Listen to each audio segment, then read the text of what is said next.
what was the key you opened up with? Prison does not help, it only causes harm. Was that the exact right? Okay. Doesn't prevent harm. Does not prevent harm. Yeah. It only causes harm. Okay, good.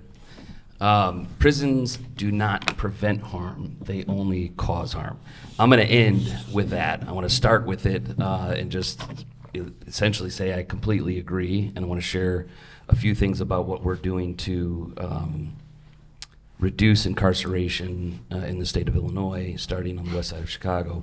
But by brief background, so Lawndale Christian Legal Center, we started in 2010 with a very simple vision and mission to do what we call community holistic defense. So I'm a lawyer by background, and we specialize in providing criminal defense representation through a unique set of values and practices that is embodied in community holistic defense.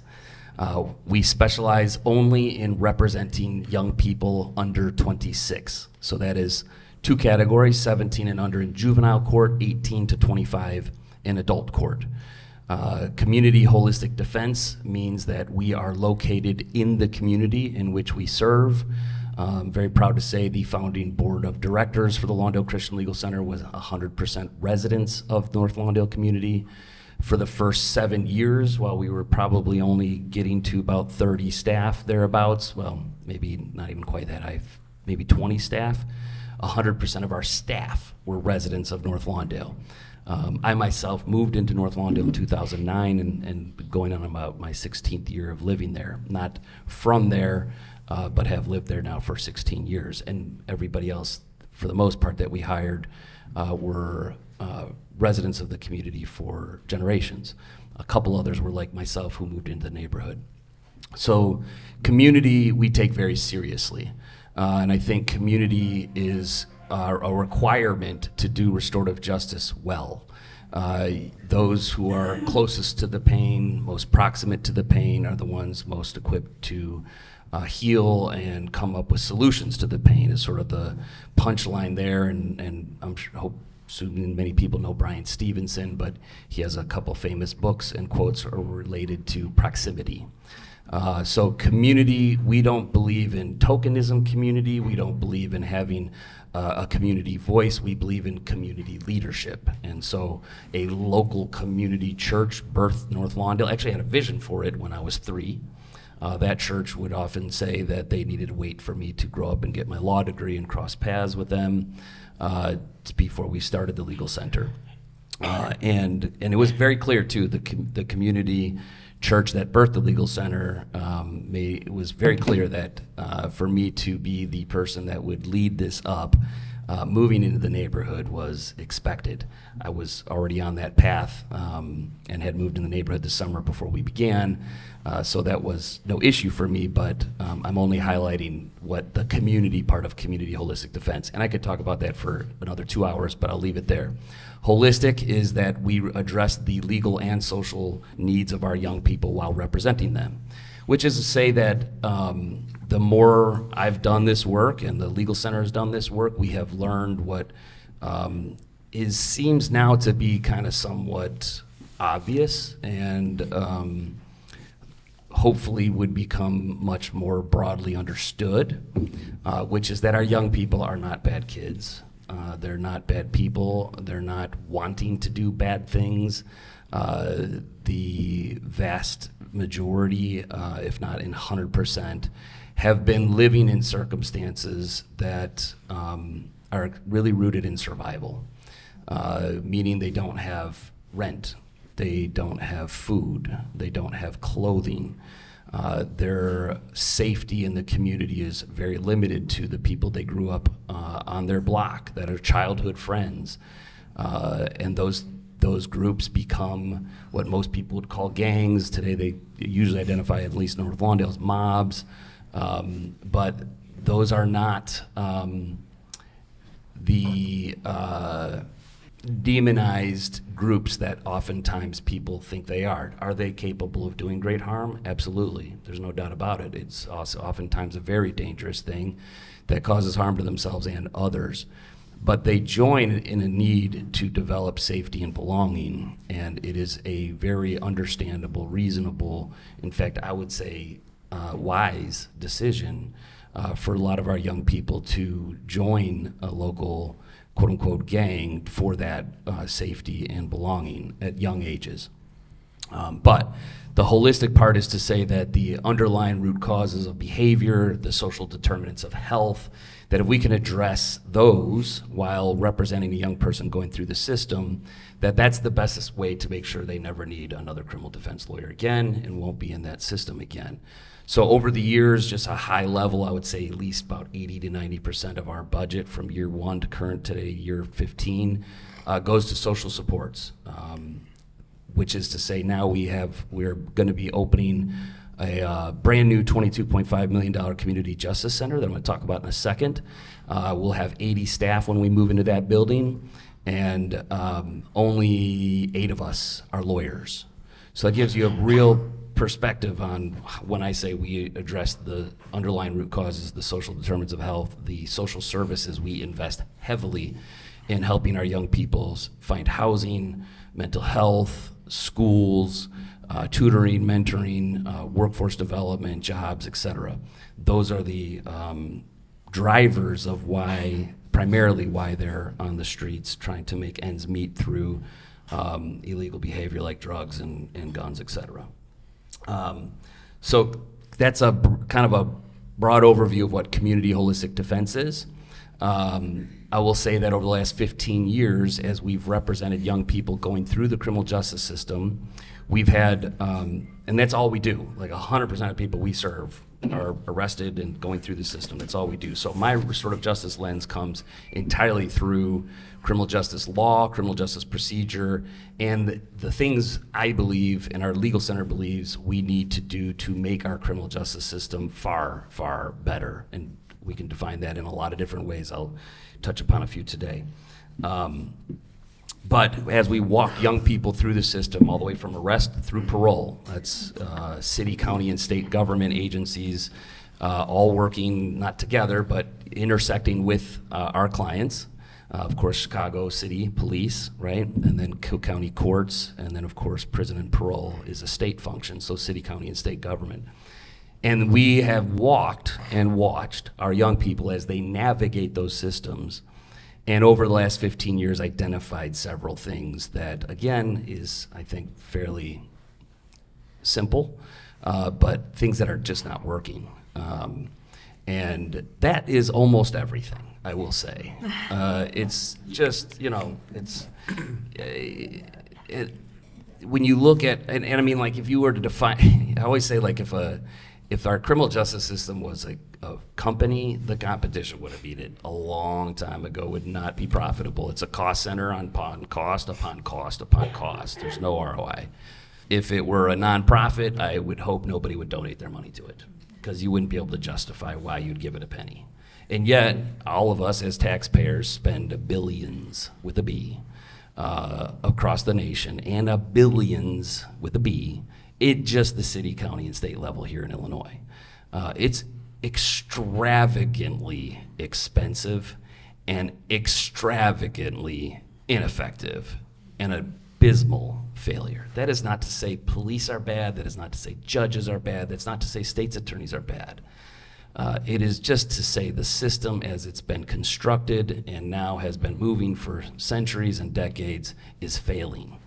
And so we have, over the last 15 years, designed a number of pilot innovative solutions to these problems that we believe are fundamentally better than what is currently happening. That was not the original vision or mission or goal of the Legal Center. Like I said, we were gonna serve one kid at a time, meet their legal and social needs, walk them through the system, away from it, hopefully never to return to it again. That's all we wanted to do.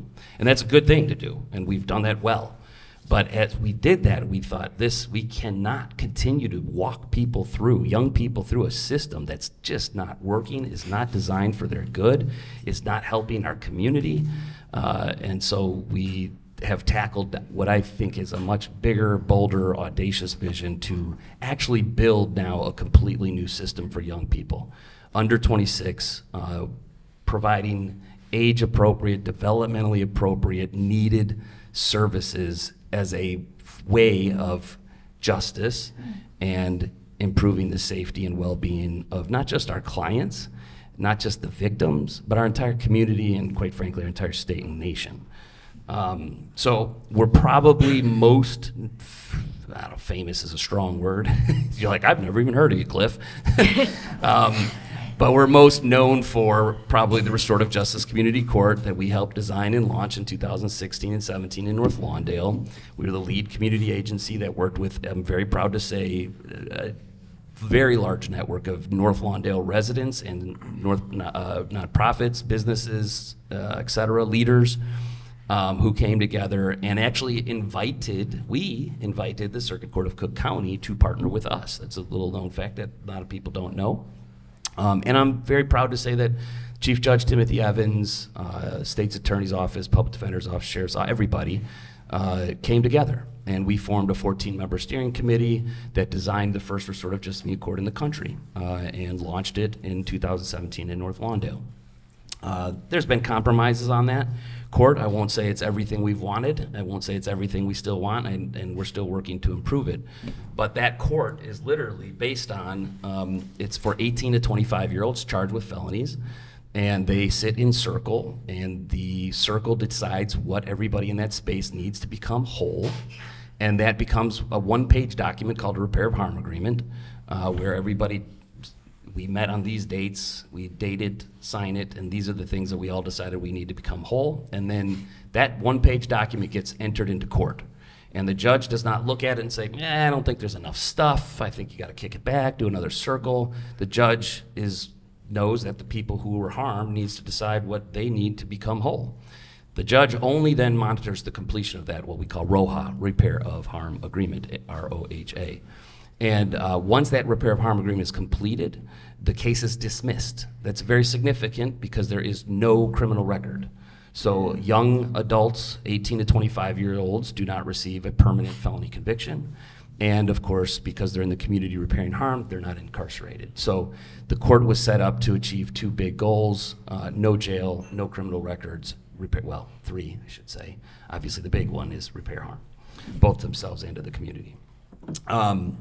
So I will fast forward to today. I just paused on the Restorative Justice Community Court because that's probably one of the more known and more obvious examples of how the system can be transformed to do something different. The big thing that we're doing today, and I'm over the moon excited. Anybody at any day, any hour of the day, I will give you a personal tour. It is my favorite thing to do today of our Dr. Dennis Deere Community Justice Center at 15th and Keeler, 1449 South Keeler. As I mentioned earlier, it's a $22.5 million facility. In it, we will have 20 units of studio-style housing for emerging adults. That's 18 to 25-year-olds. And it is a alternative to incarceration. So our team is using reserving these units to allow current emerging adults that we're representing right now in the Circuit Court of Cook County, our holistic defense team. We've identified a list of them, and we have selected only those who are prison bound.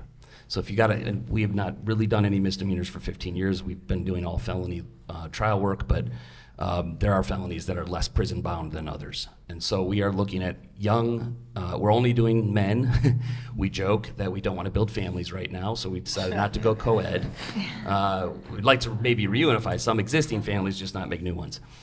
So it's only for men. We need to build this for women. We need to build 100 of these, but we started with one for 20 young men.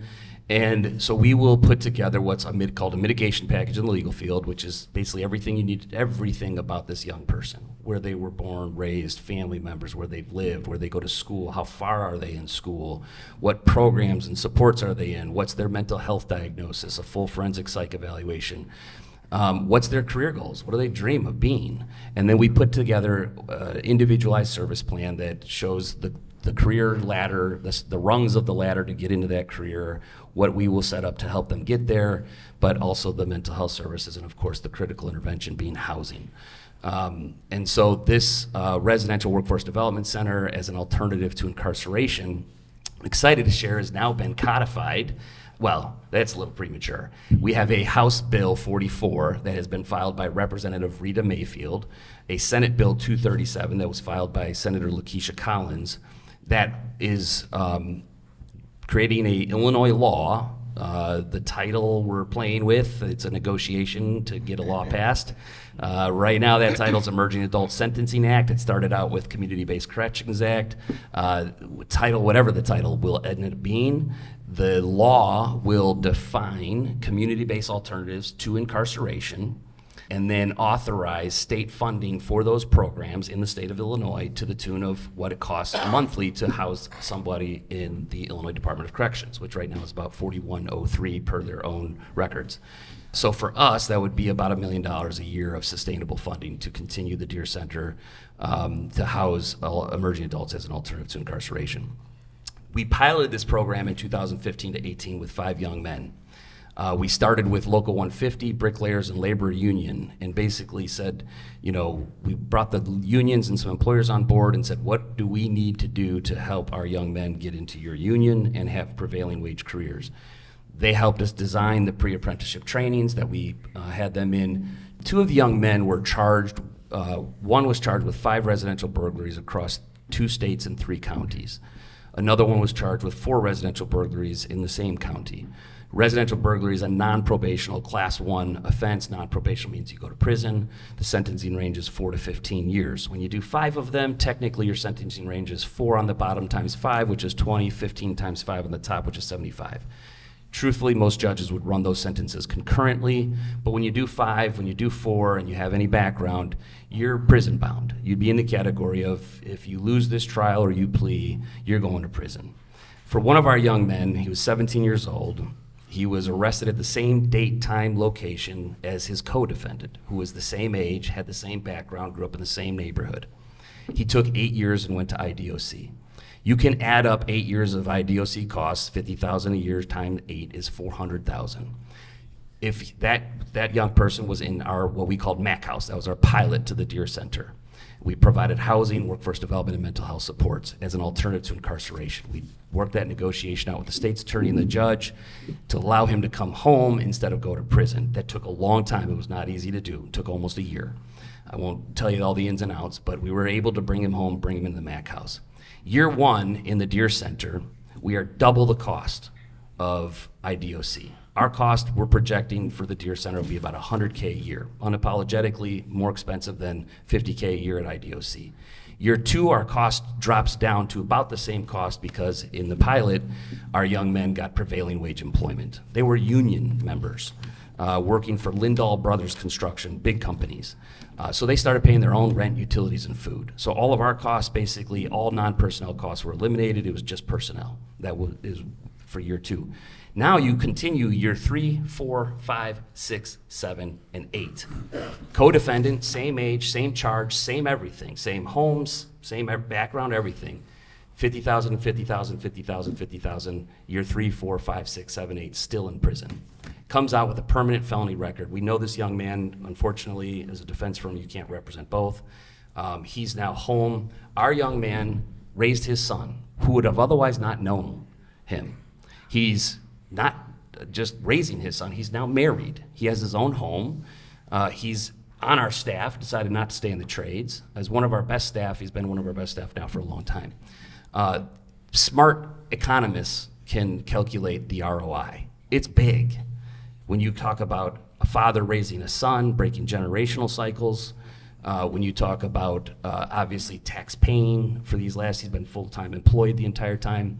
The cost ROI analysis, which I think is important, because quite frankly, I think this is bipartisan. I don't care if you're left, right, in the middle. This is just common sense. And to be honest, I lean left, probably not a surprise to anybody that most of us probably here lean left. But we have to be disciplined, I think, to communicate in ways that bring people across all spectrums into this, especially today. We lost a landslide. I mean, we lost bad in the federal government. And it's nutty batty time right now. I don't even have words for it. So, we have to be able to communicate this in ways that bring people on board. Probably not call them nutty batty time. So shame on me, I just violated my own advice. All right, so, but no, for real though, I do think that anybody, right, left, or in the middle, would support this. The cost ROI analysis is there. Of course, the compassionate human side is there. These young men that I referenced grew up hustling as early as 7, 8 years old. In fact, I interviewed neighbors who saw one of our young men in diapers with his, I think they call him an Irish twin when they're 9 months apart. I'm not sure why or where that comes from, but basically his younger brother, 9 months apart, walking around under the viaduct at Cermak and Central Park in diapers when he was like 2 years old, in the middle of the night at 1 a.m., neighbors bringing them home. His mother was addicted to heroin. His father was in prison and not around. His mother's heroin dealer became his stepfather, moved in the home, sold heroin, and beat everybody. He grew up in a very, very traumatic environment, lost brothers to street violence, to prison, first in his family to graduate high school, first to go on to college, first everything. And he broke a generational cycle. It does not take a rocket scientist to understand why he was on the streets doing what he was doing. He was surviving. And a compassionate human response says we should not take that very, very difficult, traumatic situation and make it worse by putting him in a cage for 8 years and doing nothing to address the things that were going on in his life that led to that problem in the first place. Everybody comes home except for like maybe 1%. Everybody comes home, and they're going to come home to the same environment. So if we don't address that social environment, we're going to have repeat offenders and major problems. So I will rest with saying that prison does not prevent harm. It does cause harm. One of the young men I just mentioned actually toured the Deer Center yesterday, and on his own, he's just started talking. He said, people go to prison and basically learn how to become better criminals, but he said that prison guards kind of get this God complex. They feed you. They can withhold food if they don't like you, if you get sick or whatever. And he said you basically are constantly treated in this very condescending way in which your value as a human being is diminished every day. It's a tough environment for a young person, right? It's not helping anybody. And so, we want to build more Deer Centers. We want to build fewer prisons. We want to do what we call preventry. Everybody say preventry. Preventry. I'm not going to say boo to reentry, because reentry is good too.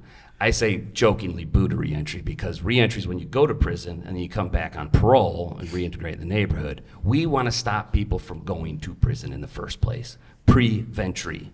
And build Deer Centers where they're getting their actual needs met, to put them on a path that actually will provide safety for them in our community and actually change what's happening in our communities.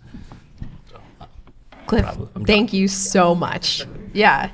I can confirm what he said about everyone being welcome to tour the Deer Center at any time. I had the chance to observe the Restorative Justice Community Courts, and then I went over to the Deer Center all in the same day. And I left with the very strong feeling that if we are going to realize a world without prisons, this is the path we need to take to get there. Abolition is not just tearing something down. It's building up a system of justice and care for people that will stand in its place and be stronger. And that's absolutely what's happening. So, Cliff, so much respect, so much appreciation for what you do, and thank you for sharing today.